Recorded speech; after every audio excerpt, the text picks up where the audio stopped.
자, 이어서 포트폴리오 전략을 살펴보겠습니다. 먼저 각 지점에서는 오늘 포트 전략 어떻게 세우고 있는지 전체적인 비중부터 확인을 해보겠습니다. 자, 먼저 메리츠 종금증권 부산금융센터의 포트폴리오입니다. 주식 40%, 현금 60%로 현금 비중이 높습니다. 동부증권 강릉지점의 포트폴리오 주식 80%, 현금 20% 비중으로 설정이 됐고요. KDB 대우증권 이촌동 지점의 포트폴리오 역시 현금 비중을 좀 늘렸습니다. 주식 70%, 현금 30% 비중으로 집계가 됐습니다. 이 중에서 KDB 대우증권 이촌동 지점으로 가보죠. 김진성 PB입니다. PB님 안녕하세요. 네, 안녕하세요. 네. 주식 100%에서 지금 현금 30%를 늘려놓으셨는데요. 지금 어떤 변화가 있는 건지, 자, 종목들 어떤 종목 보유하고 계십니까?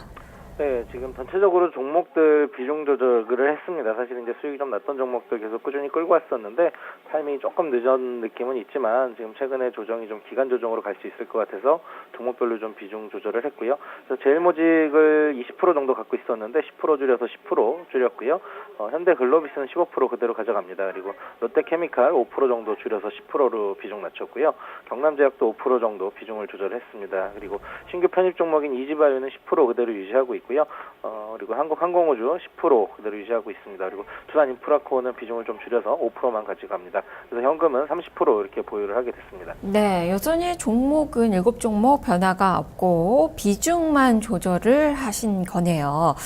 현대글로비스, 제일모직, 롯데케미칼, 경남제약, 한국항공우주, 이지바이오, 두산인프라코어 이렇게 종목들이 구성이 되어 있는데요.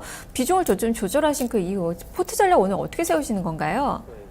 사실 이제 3월달 국내 증시 한 2050에서 좀 많이 가면 좀 더 갈 수도 있을 것 같다 이런 식으로 좀 많이 봤었는데요. 달러 강세 국면이 좀 생각보다 좀 강했던 것 같고요. 또 유가 하락이라든가 이런 부분들이 우려로 투자 심리가 좀 위축이 되면서 전일 미국 증시가 큰 폭으로 하락했던 부분들도 있고요. 그래서 전체적으로 글로벌 증시 모양을 봤을 때 좀 고점 형성의 조정 국면으로 들어가는 게 아니냐 이런 우려를 사실 좀 가지고 있습니다. 다만 이제 국내 증시도 조정을 좀 따라서 주긴 하지만 단기 상승에 따른 자연스러운 조정이다라는 좀 판단을 하고 있고요. 다만 이제 그렇게 판단했던 이유는 외국인들이 이제 순매수가 좀 유지가 되고 있다. 특히 이제 유럽계 자금들이 좀 들어오고 있는 것은 긍정적인 부분으로 여전히 좀 봐야 되지 않겠냐 이런 생각을 하고 있습니다. 그래서 급격한 가격 조정으로 들어가기보다는 기간 조정으로 좀 들어갈 가능성이 좀 있지 않나 이렇게 판단을 하고 있고요. 그럼 조정 시 매수 관점에 서야 하는데 기존에 이제 주식을 100%를 가지고 있다 보니까 사실 이제 조정 시에 매수 관점으로 들어가기에 현금이 없었기 때문에 현금 비중을 좀 늘리는 차원에서 전체적으로 조금 이제 덜을 건 덜고 이렇게 들어갔습니다. 사실 이제 좀 한꺼번에 종목을 좀 비우고도 이런 생각도 했었는데 사실 이제 타이밍을 살짝 놓치다 보니까 전체적으로 지금 다시 좀 미리 조정을 받았던 종목들은 좀 다시 한번 올라갈 수 있는 타이밍이 좀 더 나올 것 같고 이런 판단이 들어서 전체적으로 비중을 줄인 쪽이 현명하겠다라는 생각이 들어서 이런 식으로 포트폴리오를 짜봤습니다. 자, 그러면 그 종목들 살펴보도록 하죠. 제일모직 비중 좀 줄이셨어요. 오늘 제일모직이 좀 많이 떨어집니다. 그동안에는 편입 이슈로 상승하는 그 모습이 펼쳐졌다가 오늘 또 상속세 이슈로 좀 내리는 세가 펼쳐지고 있는데요. 이 종목은 어떻게 해야 될까요? 네, 이제 10% 줄이는 부분 말씀을 드렸는데요. 사실은 상성에서 삼속세 전액 이제 납부하겠다라는 전공법으로 가는 부분으로 어차피 시장은 예상을 했었습니다. 다만 제일모직이나 SDS 지분을 매각을 하는 부분들 이런 얘기들이 나오면서 특히 제일모직하고 SDS가 지금 주가가 영향을 많이 받고 있는데 사실 냉정히 놓고 보면 언론의 해석이 좀 많이 들어간 부분인 것 같고요. 제일모직 지분으로 이게 꼭 상속세를 납부해야 한다라고 해석할 필요는 없는 것 같습니다. 지배구조 최하단인 SDS는 사실 가능성이 있지만 최상단에 위치하는 제일모직을 가지고 상속세를 전부 납부하겠다 이런 부분들은 아직 정해진 부분은 아니기 때문에 오늘 주가가 영향을 받고 있는데 지주 전환 작업은 꾸준히 진행이 될 것으로 판단을 하고 있고요. 그리고 저번에도 계속 말씀드렸지만 지주 회사로서의 프리미엄이 지금 반영이 될 수 있는 시기는 점점 더 가까워지고 있기 때문에 오히려 사실 제일모직 같은 경우에는 좀 개인적으로는 길게 가져갈 생각이고 10% 남겨놓은 부분은 좀 길게 좀 끌고 가볼 생각을 가지고 있습니다. 네. 자, 그리고 오늘 경기 민감주들이 좀 밀리고 있죠. 유가가 좀 하락하면서 이러한 영향을 받고 있는데 롯데케미칼도 지금 주가가 나흘 만에 마이너스권의 움직임 펼쳐지고 있습니다. 자, 이 종목도 설명을 해주시죠. 사실 이제 뭐 롯데케미칼 투자 아이디어는 뭐 유가 상승 시에 가장 큰 수혜를 볼 수 있다라는 부분 계속해서 말씀을 드렸는데 유가가 떨어지다 보니까 오늘은 좀 빠지는 상황인 것 같습니다. 다만 전체적으로 뭐 유가가 다시 뭐 전 저점을 향해서 내려간다 뭐 이런 가능성보다는 전체적인 업황 자체는 이제 뭐 재고 축적이 좀 3월부터 이후로 본격적으로 좀 이루어질 수 있는 상황이기 때문에 업황이 좀 개선에 대한 부분들은 좀 여전히 뭐 좋게 보고 있는 상황입니다. 그래서 뭐 조정은 뭐 아까도 계속 말씀드렸지만 기간 조정으로 좀 예상을 보고 있고요. 예, 그래서 상승 흐름은 꾸준히 이어질 것 같습니다. 다만 이제 현금 마련 차원에서 5% 정도는 수익 실현 측면도 있고요. 비중을 좀 조절해 보는 상황입니다.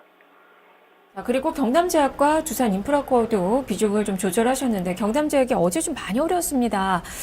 오늘도 좀 마이너스권의 움직임이 좀 나타나고 있는데 121선에 대한 지지력은 좀 볼 수 있는 건지 두 종목 좀 간략하게 설명을 해주시죠. 네, 경남제약 마찬가지 이슈입니다. 사실 이제 뭐 계속해서 뭐 저도 아까 말씀을 드렸지만 소폭 타이밍을 놓쳤던 부분들이 있습니다. 근데 뭐 중장기적인 성장성이라든가 뭐 향후에 이제 나올 수 있는 이슈들 이런 부분을 종합해 봤을 때 주가는 꾸준하게 올라갈 수 있는 국면이지만 단기에 밑에서부터 많이 올라왔던 부분들 분명히 있고요. 그러다 보니까 조정이 좀 시작이 됐던 부분인데 뭐 그런 상황에서 포트를 다 비우기보다는 일부 비중 조절을 하면서 현금을 마련해 놓고 대응하는 게 좋을 것 같아서 마찬가지 전략으로 경남제약도 오늘 한 5% 정도만 줄이는 상황입니다.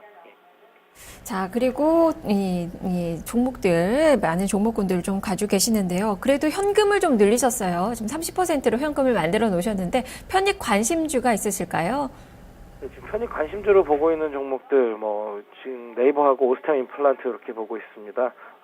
특히 이제 뭐 네이버 같은 경우에는 올해 이제 실적 이후에 주가가 계속 약세였는데요. 3월에는 주가가 좀 정상화 시도를 예상을 하고 있는 종목인데, 최근에 주가가 또 한 3, 4일 정도 이렇게 빠지고 있는 상황인 것 같습니다. 그래서 편입 관심주 밑부분에서 잘 잡아놓으면 주가의 흐름은 다시 우상향으로 할 수 있는 타이밍만 잘 잡으면 높은 수익을 받을 것 같다. 이런 판단에서 네이버 넣어놨었고요.